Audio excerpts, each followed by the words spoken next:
シャフトにピストンですね。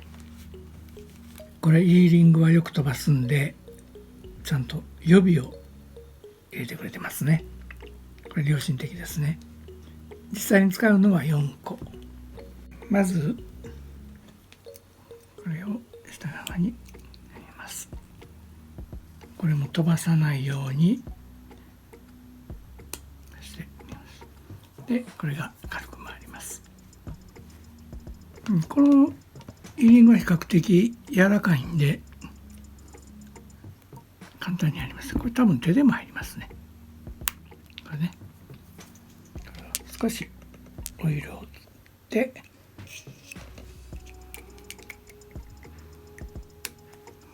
この中に入れます。それで軽く動きますね。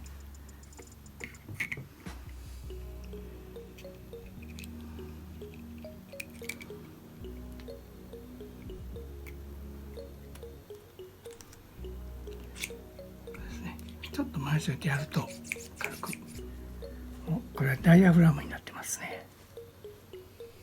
だいぶ変わってるね。ダイヤフラムは当時なかったですからね。ダンパーは新しくなってますね。まあ復刻といってもやっぱり現代風にちょっとアレンジしてますね。8ミリにカットします。これも測らなくて8ミリやってみましょう。このぐらいですね。やっぱりね、これぐらいのことできないとね、多分疑ってる人がいると思うので、ね、ほぼ 0.5 ミリぐらいの誤差。ちょっと 0.5 広かったかな。8.5 ぐらいありますね。でも2つは同じ長さになってね。これはね、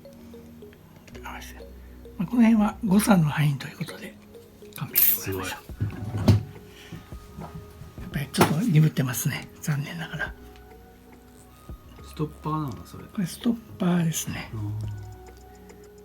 でそんなに厳密じゃなくて大丈夫って。まあこれはね、これを調整したりするんでね、少しのところだったらオーリングでねやる。最近は結構オーリングを入れてる人も多いですね。ストッパーと、あとこう衝撃っていうかね、ボトムした時にショックを和らげると。まず奥まで入れておいて、次はこれをやめますが、これも硬いんで、これはニッパーの古いやつですね。これはもうちょっと刃がこぼれたようなやつで、このネジの部分を、新しいやつ使うところが刃が潰れてしまうのでね、古いやつはこれ専用に置いておきます。でこのネジから外れた部分でも挟めますから、でこの状態でステーでは30ミリ、これねぴったりですね。だからちょうど最後までねじ込んでぴったりと。550だから硬い方ですね。まずいっぱい近くまで入れて、この下にエアが入ってるんで、そのゆっくり動かしてエアを、このエア抜きっていうのはほとんどこのピストンの下に入ってるエアを上へ上げてしまうぐらいの意味です。こう泡が見えますかね。泡が上がってくるのが少し置いとけばほぼ上がってしまうんで、もう少しオイルを出します。いっぱいまでいく必要ないんで、多分これをかぶせて漏れない程度でいいと思うんですよね。でオフロードの場合はシャフトがこれだけのシャフトが中に入りますから、その部分をこの空気でカバーしないといけないんですけれど、多分これでも多いんじゃないかな。で締めて、大丈夫ですね。オイルが多すぎるとこの上まで上がらないんで、このオイルの量もセッティングの分野に入るんですけれど、いっぱいまで入って、それからいっぱいまで出てくる。ゆっくりと。ちょっと今のでオイルが少ないかもしれないですね。太い目に入れて、でこれでこちらはちょっとオイルが少なくて、これはもう目いっぱいまで入れたダンパー。そうすると両方とも最後まで入って出ていくスピードが違うんですよね。これもセッティングで調整できるんで、多分最初はこちらの方がいいと思うんですね。これちょっと硬くなるんで、こっちは柔らかくなるんで。大事なことはやはり左右を合わすことですね。柔らかいなら柔らかいなりで左右が合っていればいいんですけど、これみたいに左右が違う場合はちょっと問題ありですね。これちょっと少ないんで、これでほぼ同じですね。まずスプリングストッパー上を入れて、スプリングを入れて、そしてこの間にこれをもう一度隙間を空けてですね。で押さえていくとこのストッパーが最後まで、最終的にこういう状態ですね。これが完成。そしてこのスペーサーでバネのテンション調整しますね。これですね。こういう状態で、これも一番最後のセッティングですね。今では当たり前になってますけれど、この切り欠きですね。昔これなかったんですよね。だからこれをはめるのにこれを外して、これを通して、これをもう一回締めると。その面のことやってたんですよね。これもコロンブスの卵のようで、こういうここに切り欠き入れる。これ多分この島家が初めてだと思いますね。感激しましたね。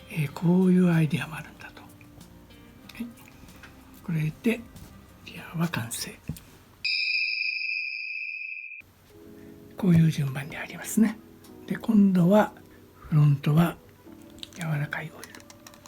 これですと35。フロントの方が柔らかい。ちょっとね、当時はそうだったんかなっていう。今はどちらかっていうとフロント硬くしてますよね。実際に87の世界選手権の時は何番使った？あれはちょっと覚えてないね。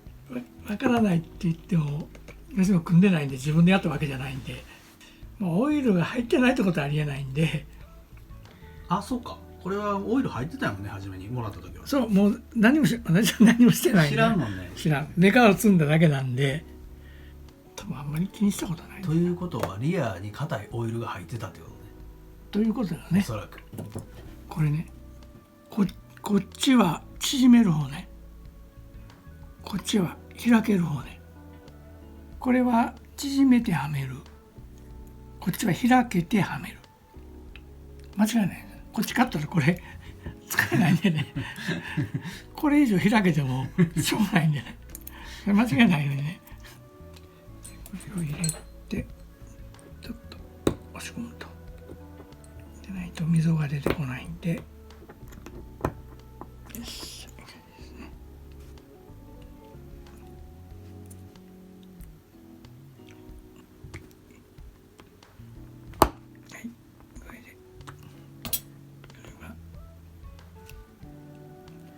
回らないということは完全に入ってないですね。これで回る。こっちも回る。オイルの量を揃えます。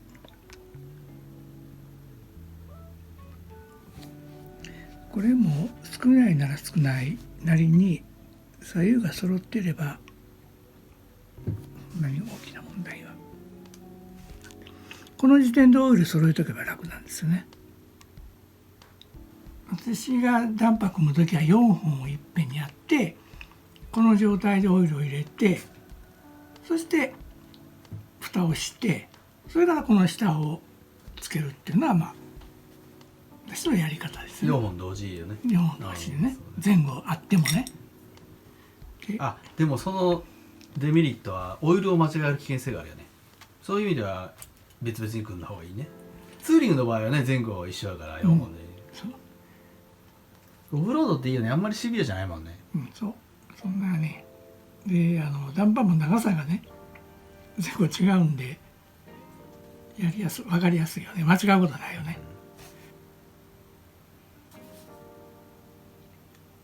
ちょっと硬いねこれ。なぜでしょう。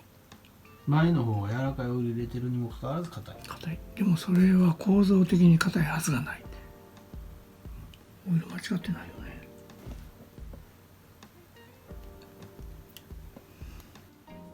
入れ間違えたってことはないよね。え入れ間違えたってことないの。違うこっちに置いてあるから、これはもう絶対間違いない。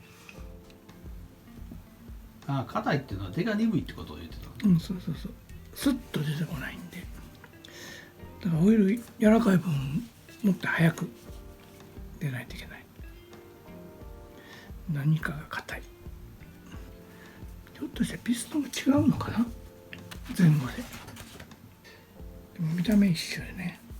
普通穴の大きさが違ったりね、なんかすっごい硬い。今度は誤差を計算してぴったり8ミリいきましょう。さっきこのぐらいだったし、ちょっとコンマ5。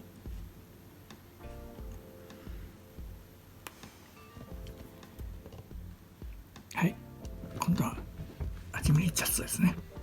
見ますか、快挙ですね。おお、すごいすごい。もう一個。これは同じ合わせてるもん。ああ、すごい。ね、これで普通。さすが田舎のメカニック。やった。この寸法は22。ぴったりですね。はい、OK ですね。よっ、これ4ミリかな。これ4ミリのスペーサーですね。ということはリアは2ミリだけ。1248ってあるんですよね。これでダンパーが組み上がりました。絶対精神的に嫌なんよね、ダンパーって。できるとホッとしますね。はい、原因判明です。フロントとリアのピストンが違います。そうよね。だからフロントが硬い。硬い。だからピストンのいわゆる穴を小さくして硬くして柔らかいそういうことね。全然違うもんね。とんでもないことね。になっちゃう。だから袋が違う。分けてやる。